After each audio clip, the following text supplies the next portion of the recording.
नमस्कार, मैं हूं आपके साथ मयंक। तो देखिए, फारस की खाड़ी में और होर्मुज में ईरान ने दिखाया है अबू मेहदी का जलवा। देखिए, अबू मेहदी ईरान की वो मिसाइल है जिसका बहुत ज़बरदस्त तरीके से जो है इस्तेमाल किया गया और जिसका प्रदर्शन किया गया फारस की खाड़ी में और होर्मुज में। हम ये समझने की कोशिश करेंगे आखिर कैसे पिछले 48 घंटे में जो ईरान ने वॉर ड्रिल करी है फारस की खाड़ी में, समंदर में और होर्मुज इलाके में, उसकी वजह से कैसे अमेरिका को पीछे हटना पड़ गया। देखिए, मैंने वीडियो बनाया था, पिछला कल ही वीडियो बनाया था कि कैसे अब्राहम लिंकन जो है वो पीछे हो गया, ईरान के करीब पहुंच गया था, ओमान की खाड़ी में होर्मुज के इलाके की तरफ आगे बढ़ रहा था, लेकिन उसे पीछे हटना पड़ा और वो अब अरब सागर में है। मैंने समझने की कोशिश की आखिर वो क्या वजह थी जिसके कारण अब्राहम लिंकन को और बाकी जो डिस्ट्रॉयर्स हैं अमेरिका के जो ईरान के करीब पहुंच चुके थे उन सबको पीछे हटाना पड़ गया। क्यों अमेरिका ने उन्हें पीछे हटाया? इसकी जो सबसे बड़ी वजह मुझे निकल के आई और मैंने बात की कई एक्सपर्ट से, इसकी सबसे बड़ी वजह थी ईरान की अबू मेहदी मिसाइल। अब ये अबू मेहदी मिसाइल की क्या खास बात है और कैसे इसका जो है ज़बरदस्त प्रदर्शन किया ईरान ने होर्मुज में और फारस की खाड़ी में, वो देखिए। सबसे पहली बात, अबू मेहदी जो मिसाइल है, इस मिसाइल की सबसे खास बात यह है कि ये समंदर के नीचे से फायर हो सकती है। ध्यान से समझिए आप कि आपने मिसाइल्स देखी, सरफेस से फायर हो रही हैं, एयर से फायर हो रही हैं, शिप के ऊपर से फायर हो रही हैं, लेकिन इस मिसाइल की खास बात यह है इसे समंदर के अंदर से यानी पानी के नीचे से फायर किया जा सकता है और ये सटीक निशाने पर जाके गिरेगी। यानी देखिए, खास बात ये कि अगर समंदर के नीचे से जब आप मिसाइल फायर करते हैं तो उसको ट्रेस करना, ट्रैक करना बेहद मुश्किल होता है। ये पता नहीं लगाया जा सकता कि समंदर में किस जगह से मिसाइल जो है वो फायर कर दी जाएगी। ये एक सबसे बड़ी वजह थी जिससे अब्राहम लिंकन को बड़ी चुनौती मिल रही थी। अभी मैंने सिर्फ एक खास बात बताई है इस अबू मेहदी मिसाइल की, आगे की भी बात बताते हैं। पहली बात हो गई, समंदर में पानी के नीचे से फायर हो सकती है। दूसरी, इसकी सबसे बड़ी खास बात है, ये ईरान की पहली स्टेल्थ टेक्नोलॉजी वाली मिसाइल मानी जा रही है, यानी ये राडार पे पकड़ना बेहद मुश्किल है। देखिए, जो B-2 बॉम्बर्स होते हैं अमेरिका के, आपने उनके बारे में सुना होगा कि वो राडार पे पकड़ नहीं आते, स्टेल्थ टेक्नोलॉजी से बने होते हैं बॉम्बर्स। और ये जो मिसाइल है ईरान की, ये स्टेल्थ टेक्नोलॉजी वाली मिसाइल है, यानी इसको राडार पर पकड़ना बेहद मुश्किल होता है और बेहद तेज़ गति से चलती है।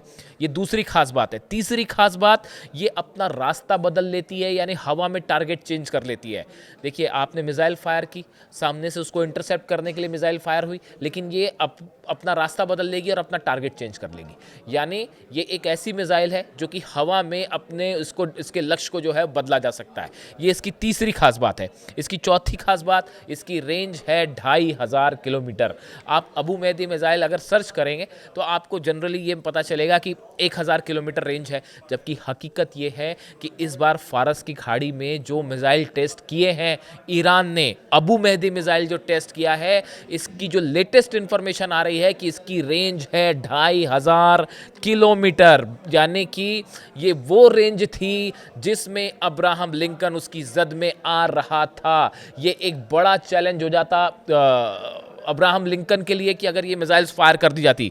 देखिए, एक और इसकी खास बात है, जो खबरें छपी जिस तरह से, इट यूजेस आर्टिफिशियल, यही मिसाइल की बात हो रही है, अबू मेहदी मिसाइल की बात हो रही है, it uses artificial intelligence to alter its flight path and fly at low altitude. ये कहा जाता है कि ये एक तो एआई का इस्तेमाल करती है, इसकी पांचवी खास बात है, एआई टेक्नोलॉजी का इस्तेमाल करती है। ये बेहद कम ऊंचाई पर उड़ती है। देखिए, जो मिसाइल्स ऊंची ऊंचाई पे काफ़ी ज़्यादा अल्टीट्यूड पे उड़ती है और उसके बाद हमला करती है, उसको इंटरसेप्ट करना आसान होता है, लेकिन जो लो ऑल्टीट्यूड पे उड़ती है, बेहद तेज स्पीड और बहुत ही कम ऊंचाई पर उड़ती है, उसको ट्रेस करके डिस्ट्रॉय करना बेहद मुश्किल होता है। तो ये देखिए, आर्टिफिशियल इंटेलिजेंस हो गया, लो फ्लाई पे उड़ती है, इसकी पांचवी विशेषता। This range allows Iran to threaten vessels far beyond the Persian Gulf. इसकी जो रेंज है 2500 किलोमीटर बताई जा रही है, वो पर्सियन गल्फ गल्फ के अलावा फारिस की खाड़ी के अलावा भी जो दूर तक जहाज़ हैं उनको निशाना बना सकती है। यही वजह है, एक्सपर्ट्स जो बता रहे हैं, जो मैंने रिसर्च की, मैंने कुछ एक्सपर्ट्स से बात की कि भाई अचानक ऐसा क्या हुआ कि जो है तुरंत अमेरिका को अपने जितने वेसल्स हैं वो पीछे खींचने पड़ गए, खासतौर पर अब्राहम लिंकन को पीछे ले जाना पड़ा। देखिए, ये कहा जाता है कई बार कि अमेरिका के पास तो थार्ड है, पेट्रियट है, ऐसे कई तमाम एंटी मिसाइल सिस्टम्स हैं कि ईरान की मिसाइल्स को रोकने के लिए, और कई लगा भी दिए गए और वो चाइना ने उनके सबके नक्शे भी भेज दिए कि कहाँ कहाँ लगे। लेकिन जो एक्सपर्ट्स बताते हैं, जो मिसाइल टेक्नोलॉजी के एक्सपर्ट्स हैं, वो ये बताते हैं कि एक तो पहली बात ईरान की मिसाइल के बारे में आप कुछ भी प्रिडिक्शन नहीं कर सकते। वो 5 डिफेंस सिस्टम लगे थे इसराइल में, आयरन डोम लग गया था, एरो लग गया था, थार्ड लग गया था, पेट्रियट लग गया था और डेविड स्लिंग लग गया था। 5 सिस्टम को भेदते हुए ईरान की मिसाइल्स गिरी थी इसराइल पर। ये बात अमेरिका के डिफेंस एक्सपर्ट्स अच्छी तरह से समझते हैं। कोई गारंटी नहीं है कि ईरान ने अगर अबू मेहदी मिसाइल मार दी समुंदर से तो उसको आपने एक साथ मान लीजिए 40-50 मिसाइल फायर हो जाएं अब्राहम लिंकन पर, तो बचाना मुश्किल हो जाएगा उसके लिए। तो ये जो है, ये बात को ध्यान में रखते हुए अब्राहम लिंकन को पीछे खींचा गया और उसको एक ऐसी पोजीशन पे लाया गया कि वो 2500 किलोमीटर वाली जो रेंज है उससे दूर रहे, ताकि अचानक अगर ईरान ने हमला कर दिया। और देखिए, इसलिए उसको पीछे खींचा। ईरान कहाँ मानने वाला। जो खबरें आई हैं नई, जिसको लेके सेंट्रल कमांड जो है अमेरिका की, उसने आपत्ति भी जताई कि भाई ऐसा मत करिए, वो ये है कि ईरान के जो ड्रोन्स हैं, वो जब अब्राहम लिंकन आया तो पहली बात तो ईरान के जो ड्रोन है वो मंडराने लगे, उनकी फ़ोटो खींचने लगे जहाज़ों की, ऐसी कई फ़ोटो भी बाहर आई और वो आसपास सर्विलांस करने लगे। तो अमेरिकन जो नेवी है वो इस बात से परेशान कि भाई ऊपर ईरान के ड्रोन मंडरा रहे हैं, ऊपर ड्रोन मंडवा रहे हैं, वो सब कामकाजी ड्रोन की सीधा आके गिर जाए, अपने साथ वो पेलोड लेके आए हैं, हथियार लेके आए हैं, वो गिरा दे तो समस्या। तो वो मंडरा रहे थे, तो सेंट्रल कमांड ने कहा कि पहले इसको बंद करिए। उस पर मैंने वीडियो भी बनाया कि आप हमारे ऊपर मंडराइए। जब उन्होंने पीछे खींचा अब्राहम लिंकन को, जब उन्होंने अरब सागर में वापस ले आए, तो उसको भी फॉलो किया ईरान के जो ड्रोन से उन्होंने, यानी उसको बाकायदा छोड़ के आए ओमान की खाड़ी से।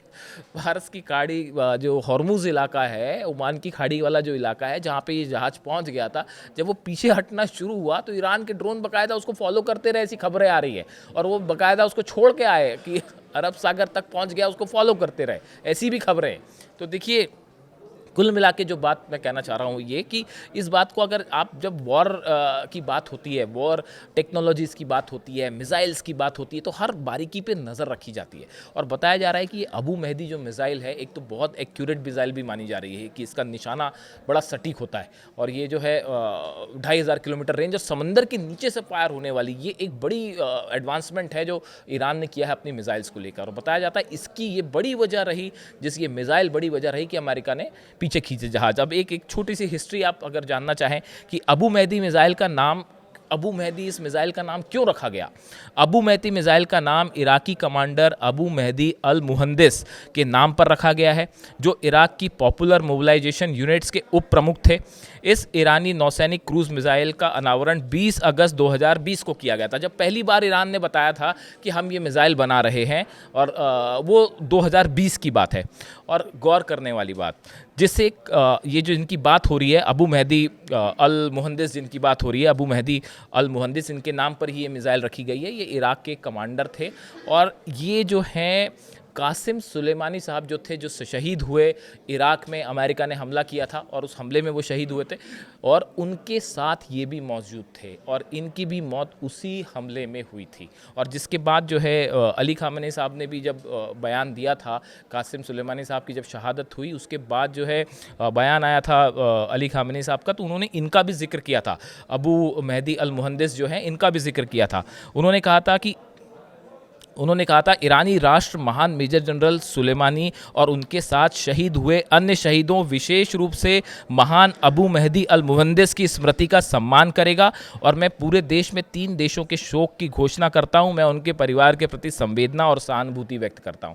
ये बयान आया था अली खामेनी साहब का जब कासिम सुलेमानी साहब की शहादत हुई उसके बाद, और उनके साथ ये भी मौजूद थे इराक के कमांडर। और इन्हीं के नाम पर ईरान में देखिए जितने मिसाइल्स हैं, ड्रोन्स हैं, अगर आपने कभी देखा हो तो जो कमांडर्स शहीद हुए वो अपने शहीदों का हमेशा सम्मान करता है ईरान, और किसी ना किसी मिसाइल का नाम, किसी ड्रोन का नाम, किसी जेट का नाम उनके ही नाम पर रखे जाते हैं। तो ये जो अबू मेहदी मिसाइल है, बताया जा रहा है कि इराक के जो कमांडर थे, जो हमेशा ईरान के साथ रहे और अमेरिका के खिलाफ हमेशा वो लड़ाई करते रहे, उनके नाम पर, उनके सम्मान के तौर पर ईरान ने इसका नाम रखा था।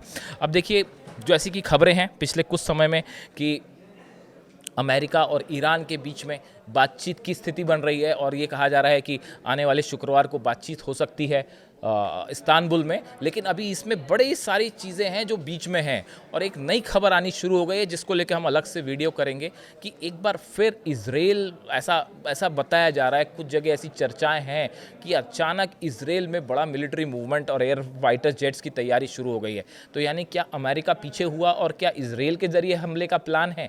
इस तरह की भी बातें सामने आ रही हैं। इससे जुड़ा जो भी अपडेट होगा मैं आप अगले वीडियो में आप तक ज़रूर पहुंचाऊंगा। ये वीडियो आपको कैसा लगा कमेंट करके ज़रूर बताइए। Thank you so much.